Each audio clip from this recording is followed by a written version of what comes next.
You are listening to the Hello Sport Podcast. What's up, punters and dribblers? Welcome back to the Hello Sport Podcast, the home on qualified opinion, unwavering bias. Great to be back with you on a Monday. Chipper, chirpy, and chipper. Worth reminding, these hot black bombers on sale, hellosport.shop. Do not miss out. These things fuck the house down. So warm and toasty. We were at the game yesterday. It was cold as a witch's tit, which is a saying. Just get over it. And I was like, my face is cold, and I'm underneath this hot bomber, which I was getting compliments for out the arse. And I'm like, this thing is... I'm snug as a bug in a rug. Geez, Scope could have done with one yesterday. Scope could have done with one. He was cold as shit. I had to give him my Manly Seagull scarf. Good bloke in that. And I obviously didn't need it. But you didn't need it because you had the jacket. That's what I'm, you know. And it's cold as hell in here as well. And it's freezing. We're snug as a bug in a rug. Yeah. You and I. Get in while the getting's good. Hellosport.shop. Couple of sizes sold out, so move quickly to avoid rugby league disappointment. Mm-hmm. But they're just good. It's good gear. It's real good gear. Now, anyway, we were at the game yesterday. Sometimes there's no need to sugarcoat, no need to go, oh, Hetty, how was your Saturday, mate? What'd you do? Oh, yeah, what'd you do Friday afternoon, mate? Oh, what'd you do Friday afternoon? How'd you sleep, man? On Friday, and then I had a good night's sleep that night. What'd you do Saturday morning? What'd you do for breakfast, man? What'd you do for lunch on Saturday? What'd you do for afternoon tea on Saturday, man? What did you do for Saturday night? What did you do for Sunday morning? What did you do for Sunday lunch, man? What else you do then? Nah, not doing it. Manly lost. Manly got butt fucked, and there is no sugarcoating that. We got absolutely worked into the ground. That's the rugby league ground, punters and dribblers. Yep. But there was a period for that game where there was... Oh, you mean 12-4 at half time? Yeah. Yeah. Yeah. Or Ruben Garrett getting a fucking ball from Luke Brooks through the line, sprinting into the backfield, and then Ashley Klein calling it a forward pass. And now, I'm not. This isn't an Ashley bashing. I've bashed Ashley before. We ain't bashing Ashley. Oh, you mean the flattest ball of all time? Yeah, the flattest. In fact, even the Dogs fans that were next to us were like laughing. Everyone was laughing. At Ashley. And he's cool. But we're not doing that because that's not what this is about, and we lost the game fair and square. That obviously was really a pivotal moment. Not important. Not important. Very pivotal moment. Also doesn't help when you're sitting behind eternal optimist skipper, Scope, Justin Horro, who's like, mate, I reckon if we score next before the half, we'll beat them. And we did, and we got absolutely pumped. But listen, that's unfair. No, but I'm saying... he couldn't factor in Ashley Klein being, No, I'm just saying I got my hopes up several times yesterday because Scope knows what he's talking about, but he also loves the club. Yep. So... No, fair. Now, anyway, let's start at the start. What'd you have for breakfast Friday? I don't even know what we did on Friday. Neither do I. So, we were... I don't think I had breakfast on Friday. I don't eat breakfast. It's a trick question. We came out for lunch. I was trying to catch you up. No, I didn't. We don't eat breakfast. I didn't have breakfast. You obviously eat Doritos for breakfast, but other than that. Now, we were at the game. We were working. Aren't we going through the whole weekend? No, listen. I think it's we can jump back to your breakfast. I think I didn't have it though. Oh, good point. We did have a good cultural day on Friday, actually. Yeah, we had a great cultural day on Friday, and everyone got on really well, and we were generous. You and I were generous. No, well, listen, we like to build an office culture, and so we had a cultural day because we're all fucking good friends, and cultural day. Went to the new market, had a rip, not important, back to Sunday because we lost. This isn't straight jacket territory for me. This is just a bad loss, but we started off by doing some work for the Bulldogs. Now, I don't know if there's like bad juju in that, but I would like to thank the Bulldogs. It's almost like I'm thanking my, my assaulter. But they had us there. We did a live show with Scope and Mason and the great James Graham before the game at a Bulldogs fan zone. Basically, you and I ambushed by Bulldogs players, Scope not so much, obviously. And you and I said to put our dukes up and bag out the Dogs in front of all of their fans. Yeah, exactly right. And a lot of people weren't getting it, but that's okay. No, dude, I reckon. Well, listen, no, I mean, they didn't like it because we were being negative about their club. Yeah. And I was saying, saying things to the effect that I don't really rate the Bulldogs, and I don't think. We said they haven't beaten anyone. Now they have. They're beating someone now. Now they have. They're beating the Raiders and they're beating us. Yep. Because we're obviously premiership contenders. Yeah. But that was nice. Listen, genuinely. Bulldogs. Hey, thanks for people. Hey, listen. Good people, the Dogs. The Dogs can take licks. We give licks. We get licks. But Dogs are like, oh yeah, here's just two guys who like to talk a bit of shit, have a bit of fun. Let's get him involved. No, dogs are good people. And it obviously softens the blow of a biblical ass fucking when you get paid to go to the game. And you get put in an outdoor box. And you get put in a glorious Which I'd never been in the outdoor box at Allianz. No. Got to tell you, really, really spiffy. Really good stuff. We had Hectic Fred in tow. We had Lukey Stowe. We had the great and powerful Justin Horro, obviously. You know, it's Maryvale Dorm now. The service, I'll say this, the service was impeccable. I did not have an empty glass the whole time. The girl that was serving us was the lady. She was on the job. Yeah. On the job. Tom and I decided to drink some bubbles. Well, there was a bottle of bubbles in the outdoor. Well, there was two fridge. bottles. There you go. We got through them. Not all of them, but we had a nudge. But essentially, this lady would just, every time she saw the glass drop below half full or half empty, depending on where you're at, she would just top us up. So she was incredible. The food was solid. And it's just nice to be, looked after, essentially. Yep. And it was a pretty nice day. A bit cloudy, but like the sun was. Oh, the sun was beating in. We're on that eastern side, so Yeah. we're getting the sun setting time. Yes. It was a beautiful vista. It's an incredible stadium. I've said it 1,000 It's times. the best stadium in the I'll country. continue to say it time and time again. Let us all punters and dribblers rally together and burn a core to the ground. Let us all rally together. Yes. That'd be a nice uniting moment, I think, for the rugby league community. 100%. Queenslanders alike. Get everyone down, and Yep. we all just light. Everyone has a spot around the ground, Yep. and you just light a fuse, and that blows the whole thing up. Yeah. Let's just douse it in diesel and light her up. Well, you certainly douse her in diesel, but then I think you need some TNT. Or just light it. Oh, well, I mean, yeah. Oh, but maybe if you just damage it so badly with the diesel, they just blow it up anyway. I don't know. Well, I just think it's got to be a more. It's got to go. No, it's got to go. gotta But go. I think we make this thing an event as opposed to let's not go and commit crimes and then just hope we do enough of a job. Let's try and get the whole of the NRL on board. Get PVL on board, and we sort of try and pump this thing up. Yeah, New South Wales stadiums as well. Get them on board. Yeah, 'Cause well, they have to. Deep down, they know. You could almost do it as if we're going to have the grand final at Allianz this year, and in that the grand final kicks off with just a live feed out of the core, and everyone's just setting the wicks on fire. Love it. I think it's brilliant. I think that's brilliant. And then we can all move on with our lives. We all just move on. We probably just never go back there. Don't even try and rebuild it. It's all right, we're done. Yeah, you just put apartments there. It's like apartment Well, land that's now. no longer our problem. Put apartments, do whatever you want with it. I'm just not going there anymore. You know what I mean? That's all it is. The rugby league community, populace, free of it. Diaspora, if I can use a word I just barely understand and not really, please look that up. I don't think it's correct. The rugby league diaspora, we can just all fuck off from a core and that whole precinct forever. And that'd be nice. And just when you settle it up against the glory of Allianz, you get it. It's bloody good. And It's fucking good, Tom. And it was good to see it with people in it because there wasn't really many people there on Thursday night, which obviously, the Roosters fans get upset we by noticed that, and the Chooks fans get upset. But listen, you got 30 members, and it's a problem. And Chooks fans who go, we've got a bigger stadium, so it looks more empty. It's like, no. yeah, The Dogs and Manly filled it out. that's right. And Manly sell out every home game, so there's that. Yep. Anyway, we are deflecting from the results. Are we?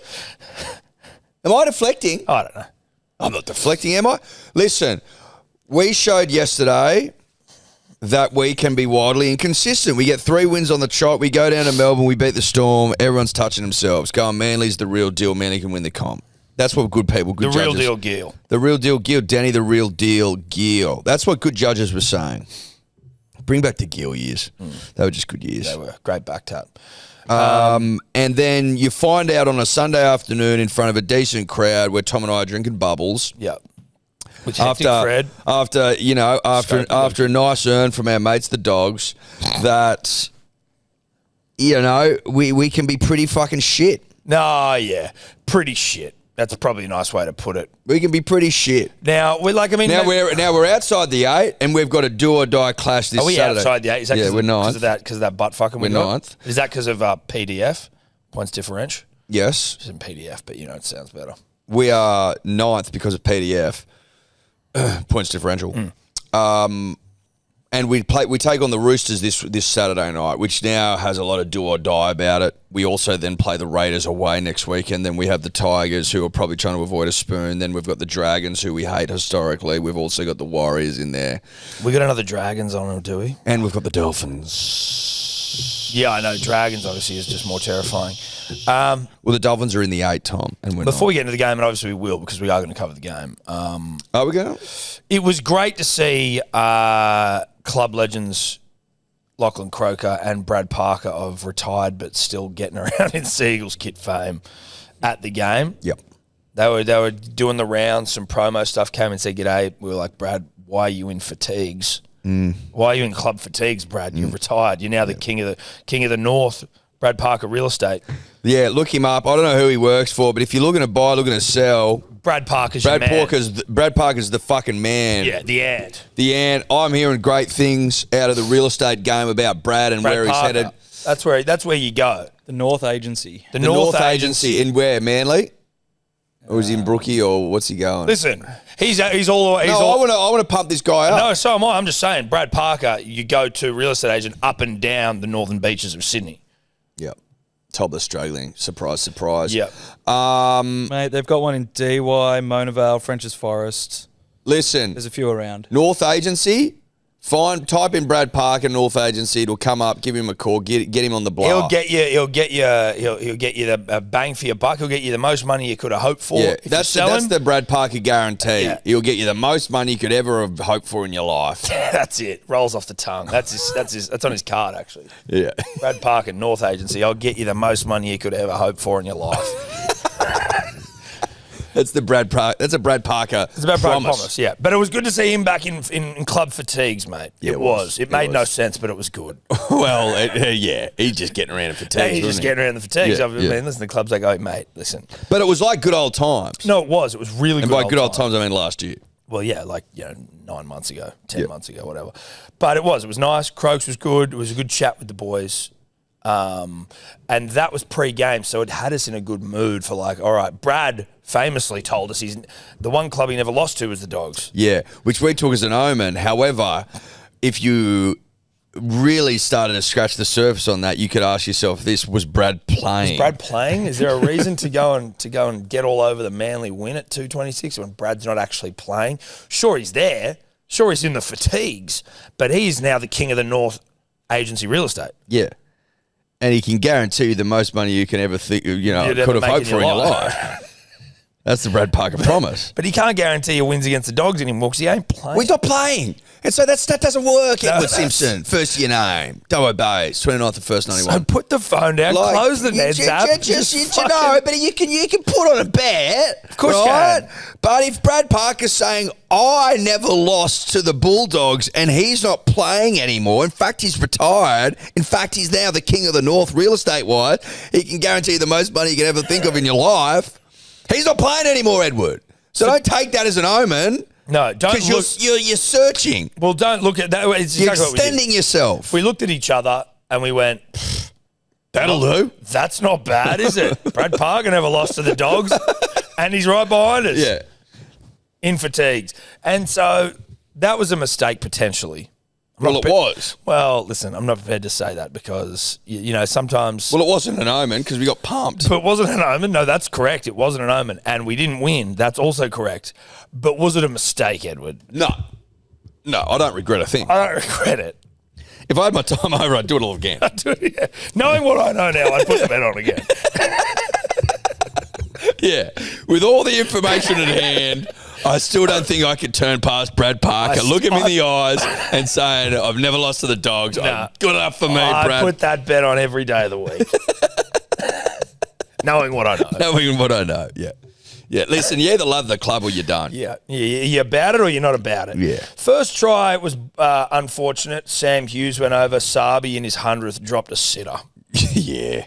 That was tough. Yeah. We'd said, because you and I are good judges in that, we'd said before the game, Birdo, that's Matt Burton, would likely pepper old Sabi boy with bombs. I don't think they kicked the ball to Garrick once. So there was a plan. There was a plan afoot to pepper old Sabi of under the high ball fame. get him into his work. Spills one. Samuel Hughes first try score at what, 70s? 70s, probably 90s 70s, maybe. It would be a disconcerting feeling as a winger in the game to notice Under no pressure. No, just to notice that the opposition is has identified you as the weaker link under the hubble. Going, wait, oh fuck, they think it's Is that 5 in a row? Fuck. Jesus. Okay. All right, so they don't think I'm that good. Well, I'm going to I dropped it. First try. Shit. So that he was all right after that. I think he only really dropped the one. No, he was fine after that. And he snapped was some bloke. Bronson Cherry, who was it Bronson? Yeah, Bronson got fucking mauled all game, but also then came back. Mark of the man. Looked like he lost his nose at one point. That happened a couple of years ago. But that did. I'd forgotten, but I forgot that. A rhinoplasty, but this one was he got a double kick out in the face. Yeah, because, seriously, when he walked off, I was like, there's nothing there. What happened? And you go, wait. But that's right. He was good, Bronson. I got a shout out. Bronson was good. But Sabi scored one of his own in his 100th. Good for that. He got up and tried to bat one back to Turbo, who's screaming through. He just missed that. That would have been a nice little setup. So Sabi was busy. No, he was. He was busy. He put the fuck up behind him and he got on with his work. I don't think he dropped another one, so that's good. However, Carraz proved a real handful close to the line. Yep. Scored, 3 or 2? 2. Bronson Cherry scored a couple. And Samuel Hughes scored 2. So he would have been, 70-1 to score 2, probably. Holy fuck, he did get a double, didn't he, old Hughesy? So that was fun. We didn't defend very well. Tommy Turbo got shown up a couple of times in the centres. Bronson showed him up. That's Australian centre, Tom Turbo, by the way. But he did look a lot. We remarked, Tom. You need to get it together, mate. You need to get it together. We're recording. I know. We remarked, you and I, and also Scope remarked. Yeah. So there was multiple remarks. Well, from analysts. Well, from analysts. That's right. We were paid analysts yesterday. Get over it. Not a big deal. Not a big deal. But if you disagree, then bring that up with the dogs. Which would be a reasonable thing to bring up. Well, who are they? I tell you who didn't know who we were: Cement Gillespie and fucking Jason Hetherington. No, Cement Gillespie is like, who the fuck are these Cement, guys? Cement, as he came up on stage. One of the great nicknames all time. Well, it might be the greatest. Cement Gillespie. Yeah. I tell you what, Jason Hetherington still is cement. He was fucking solid as rock. But if you rocked up to a home to take out like a girl to a formal or something, and you're there holding your little bloody, what were those flags? Your corsage, and Jason Hetherington opens the door. Yeah. You poo your pants. In his cowboy boots and his jeans and his like country farmer shirts, those thick shirts. Yeah, those thick. Quarter zip, quarter button. And he's just got his chest open, and then he shakes your hand and crushes all the bones. Well, he shakes it, and it's like, oh, whoops, this guy might be that gravel guy from Fantastic Four. Like, that's kind of what he was. Yeah, gravel guy from Fantastic Four. Whoever that guy is. Yeah, gravel guy, whatever. We're not big comic book people. Sorry, comic nerds who are like, oh, his name's actually like Gravolius or some shit. Gravolius. Come on, man. Come on. He was born in a cement truck in the fucking year. He's 39 back in BC. Get up to speed on your Fantastic Four lore, L-O-R-E. Relax. Yeah. Relax. Don't drop lore on me either, you know what I mean? Like, yeah. Come on, man. Give up on your Gravelocks for Gravelocks or your Gravelocks for law, man. Fucking all I'm saying. Come on, man. Yeah, highest grading fields of all time, man. Yeah, Pedro Pascal, man. Oi, I tell you what, you fucking get up to speed on Jason Hetherington's physique. Yeah. And his handshake, which was rock solid. His handshake, and because there's tough man handshakes. What he also had was not very long fingers, so you're almost shaking just a stump. Yeah, with you can't even properly get in on it. It's like shaking a tree branch. Yeah, but like one that's like nubbed. You couldn't get in properly. He well, can get I could. in. No, but like he can get in. I got in. Mate, I didn't get in. I got crushed. I got in somehow. I didn't get in at all. I almost just, when I went back, just offered up my stump. And I'm just like, you just grab this, mate, because I can't fucking get in.